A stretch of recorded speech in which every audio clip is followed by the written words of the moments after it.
Hello, I'm Chris Meyer with Chester Helping Hands. And I'm Trisha Paradis with the Springfield Family Center. And we're here with Jamaican Jewelz from Bellows Falls, Vermont. Jewelz, how are you doing today? Very well, thanks for asking. So first, why don't you tell me a little bit about yourself? Well, I am a person that is colorful, not meaning my skin, but everything I do is big, bright, and bold. I am a go-getter.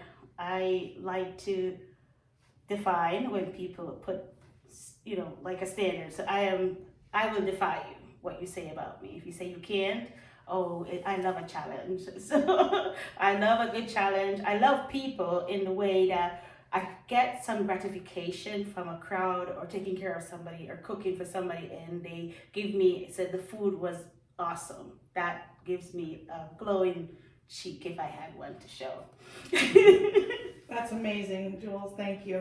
How did you get started in the restaurant business? Well, I have always worked in the restaurant business. I started working when I was 16 years old.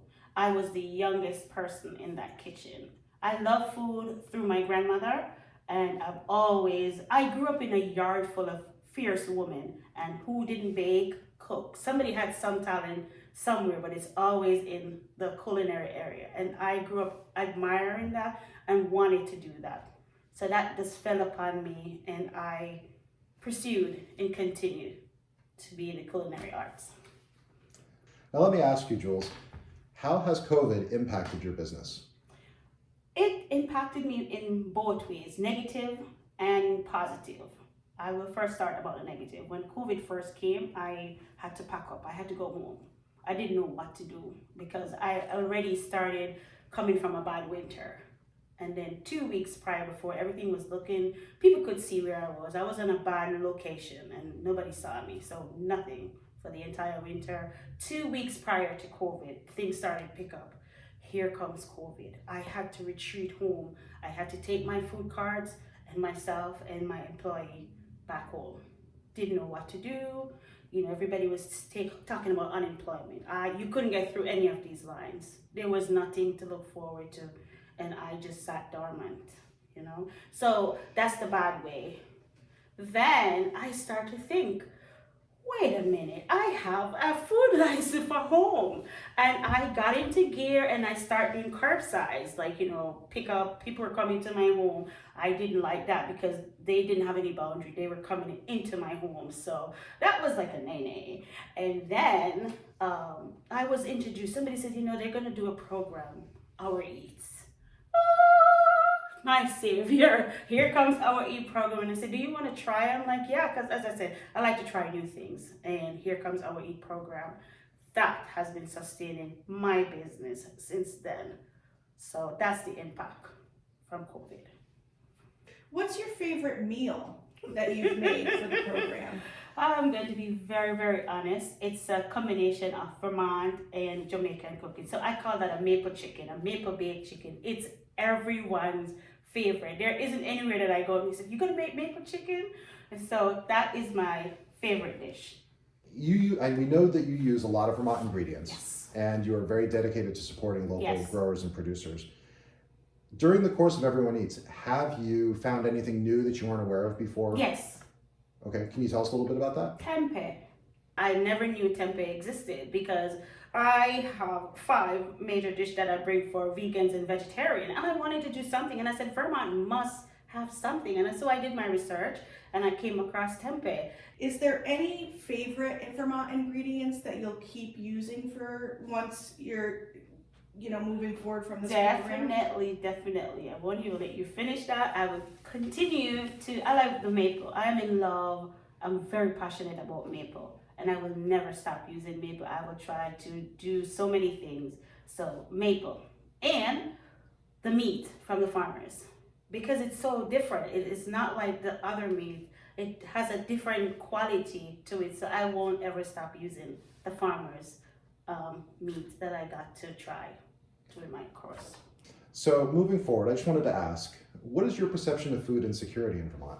I think they have dropped the ball when it comes to food insecurity. They can make it better.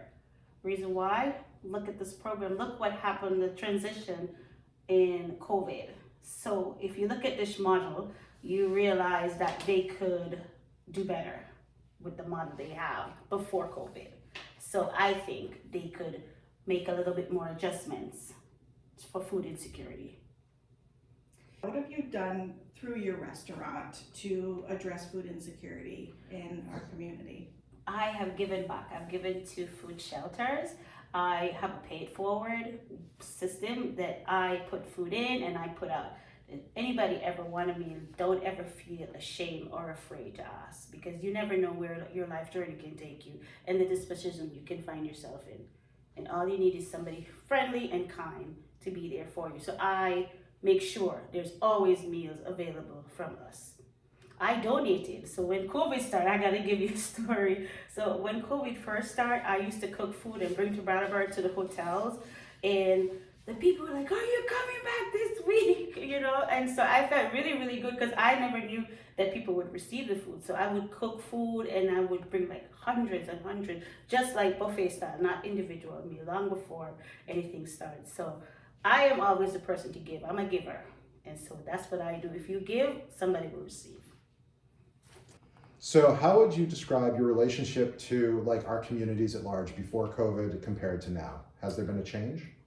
I'm more accessible now because of our programs. So because of how things are priced, you know, the farmer has to sell their price. And so when we resell, it's sometimes not affordable for everyone to get some of Mama Jewelz, though, definitely. So now people are able to taste Mama Jewelz food, you know, at a reasonable, no cost to them. So, yeah. Jules, do you feel that restaurants have a role in emergency response? Oh, definitely, for sure. They're the backbones.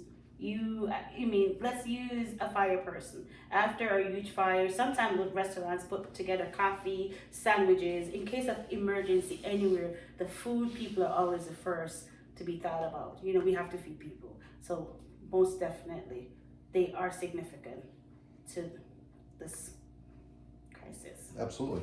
So following up on that, do you feel that restaurant resources in Vermont are well utilized in this situation? Not at all. I think they could do more. Jules, are you glad that you've participated in the Everyone Eats program? Can you tell? Yes, I am like just radiated because I was asked to be a part of the guinea pig and to feel good that yes, it can be worked and it can be done. So definitely a big yes. Do you have any parting thoughts or stories? I am absolutely glad that this program, whoever thought of it is a genius. I don't know who came up with the idea, but they are an absolute genius to think of distributing food in such a manner to let because if you look at the model of Everyone Eats, everybody benefits. The farmers give back. You have to support a farmer. You have to make something nutritious for the people. So everybody benefits from it. The restaurants that are involved, the farmers, and the people that are receiving the food. So it is a well-rounded program, and kudos to whoever sat down and thought of this. Well, Jewelz, thank you. It's been a delight talking to you this morning. Jamaican Jewelz is in the Bellows Falls area. You can find her almost everywhere if you just look a little bit. Thanks Yes. very much, Jewelz. Thanks for having me. Have a great day. Yes, you too. Bye.